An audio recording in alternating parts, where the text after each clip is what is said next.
The real cost story part 2. Part 1 பார்க்கலன்னா டிஸ்கிரிப்ஷனில் கொடுக்குற மாதிரி இருக்காம போய் பார்த்துட்டாங்க. அந்த ஷெல்ஃபோட கார்னரில் ஒரு கருப்பாக உருவம் தெரிஞ்சதும் நாங்கள் மிரண்டோம். எங்களுக்கு உடனே என்ன பண்ணுறதுன்னு தெரியல. பதட்டம் அடிச்சுக்கிட்டு எல்லாரும் வெளில ஓடுறோம். டோர் லைட்டாக மூடி இருப்போம், அதெல்லாம் திறந்துக்கிட்டு ஓடுறோம். அந்த சம்பவம் நடந்த அன்னைக்கு எங்களுக்கு சிவராத்திரி தான்.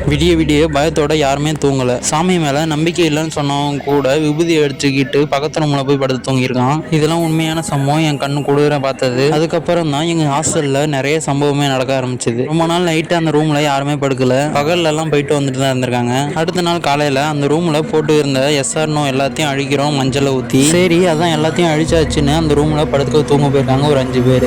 அன்னைக்கு நான் அந்த ரூம்ல படுக்கல.